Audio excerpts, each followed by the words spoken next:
وَكَذَلِكَ نُفَصِّلُ الْآيَاتِ وَلَعَلَّهُمْ يَرْجِعُونَ، اور اسی طریقے سے ہم اپنی آیات کو تفصیل سے بیان کر دیتے ہیں تاکہ وہ لوٹیں، شاید کہ وہ لوٹیں، سوچیں، غور کریں، رجوع کریں۔ اب ایک واقعہ آ رہا ہے ایک شخصیت کا، اور اس کی تمثیل کے پیرائے میں، ویسے تو یہ واقعہ ہے، یہ صرف کوئی تشبیہ نہیں ہے، لیکن یہ کہ اس کو تمثیلاً لائے ہیں۔ افراد اور اقوام کا کوئی معاملہ ایسا بھی ہوتا ہے کہ کسی قوم کو یا کسی فرد کو اللہ نے کوئی بہت اونچا مقام دیا ہو، بہت اس پر اکرام فرمایا ہو، بہت انعام کیا ہو، لیکن پھر یہ کہ وہ اپنی کسی ایک ہی خباثت کی وجہ سے اور کسی ایک بڑی غلطی جو ہے گراوٹ کی وجہ سے وہ اپنی تمام ان فضیلتوں سے محروم ہو جائے اور بالکل شیطان کا چیلا بن کر رہ جائے۔ وَاتْلُ عَلَيْهِمْ نَبَأَ الَّذِي آتَيْنَاهُ آيَاتِنَا، یہ بلعام بن باورہ، اس کی تفصیل جو ہے تورات میں ہے۔ یہ ایک اسرائیلی تھا، بہت نیک، عابد، زاہد، عالم، تورات کا بہت بڑا عالم، عابد اور زاہد، اور لوگ جو ہیں اس کی بہت عزت کرتے تھے، احترام کرتے تھے، اولیاء اللہ میں سے تھا۔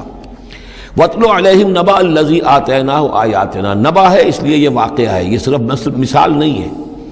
ان کو سنائیے خبر اس شخص کی جس کو ہم نے اپنی آیات عطا کی تھی۔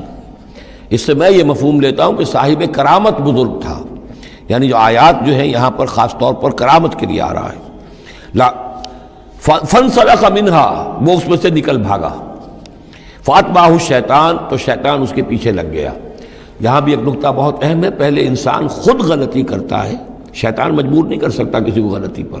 إِنَّ عِبَادِي لَيْسَ لَكَ عَلَيْهِمْ سُلْطَانٌ، کوئی اختیار کسی بندے پر شیطان کو حاصل نہیں ہے۔ غلطی خود کرے گا، اب شیطان جو ہے اس کا پیچھا کرے گا، اور اب اس کو، جس کو ہم کہتے ہیں ہمارے پنجاب میں یہ کہا جاتا ہے برے کو گھر تک پہنچا کے رہنا، کہ اب یہ کہ اسے کہیں راستے میں چھوڑے گا نہیں بلکہ آخری برائی کی آخری منزل تک پہنچائے گا۔ وَاتْلُ عَلَيْهِمْ نَبَأَ الَّذِي آتَيْنَاهُ آيَاتِنَا فَانْسَلَخَ مِنْهَا فَأَتْبَعَهُ الشَّيْطَانُ فَكَانَ مِنَ الْغَاوِينَ، تو وہ ہو گیا گمراہوں میں۔ وَلَوْ شِئْنَا لَرَفَعْنَاهُ بِهَا، ہم چاہتے تو اسے ان آیات اور جو بھی اس کے پاس علم تھا اس کے ذریعے سے ہم اسے اور بلند کرتے اور اونچا مقام دیتے۔ وَلَكِنَّهُ أَخْلَدَ إِلَى الْأَرْضِ، مگر وہ تو زمین کی طرف دھنستا چلا گیا۔ یہ زمین کی طرف دھنسنا کیا ہے؟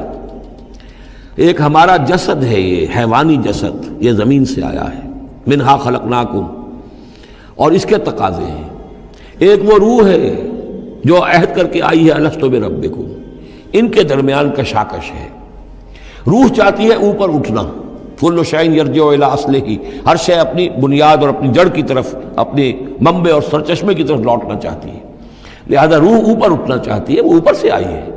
یہ جسم جو ہے، یہ ہمارا حیوانی جسد، یہ زمین سے آیا ہے، اس کی ساری توجہات زمین کی طرف ہیں، یہیں کا مال و متاع ہو، یہیں سے اس کی خوراک آ رہی ہے، یہیں سے اس کی تقویت کا سامان آ رہا ہے، ساری چیزیں یہ۔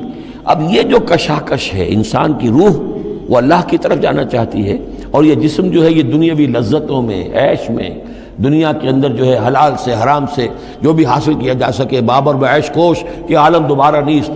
اب اگر کوئی شخص فیصلہ کر لیتا ہے زمین کی طرف بیٹھنے کا، تو گویا کہ اب اس نے اپنے آپ کو اللہ تعالیٰ کی توفیق سے وہ محروم کر لیا۔ فَانْسَلَخَ مِنْهَا، اب وہ روح سسکتی رہے گی، احتجاج کرتی رہے گی، سسکتی رہے گی، ایک وقت میں آ کر شاید وہ مر جائے، اس پر موت وارد ہو جائے، اور وہ زندہ ہونے کی شکل میں بھی وہ در حقیقت ایک مقبرہ بن جائے یا تعزیہ بن جائے کہ روح اس کے اندر دفن ہو چکی ہے۔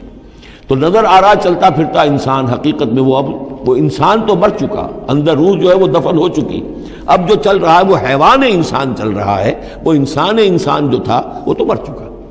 تو یہ ہے وَلَكِنَّهُ أَخْلَدَ إِلَى الْأَرْضِ، زمینی خواہشات، زمینی آرزوئیں، یہ نچلے درجے کی سفلی قسم کی خواہشات، سفلی آرزوئیں اور امنگیں، وَاتَّبَعَ هَوَاهُ، اور اس نے پیروی کی اپنی خواہشات کی۔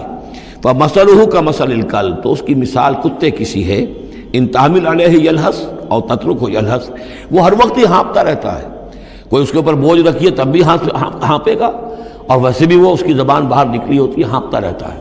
اسی طرح کا معاملہ ہے کہ اللہ نے تو اس کو اپنی نعمتیں عطا کی، لیکن وہ بدبخت ان کی قدر کرنے کی بجائے اس کتے کے مانند ہانپنے لگا اور زمین ہی کی طرف، اور کتا آپ نے دیکھا ہوگا چلتا ہوا سونگتا جاتا ہے زمین کو، ہر وقت سونگے گا زمین کو۔ ذالک مثل القوم الذین کذبوا بآیاتنا، یہی مثال ہے اس قوم کی بھی جنہوں نے ہماری آیات کو جھٹلایا۔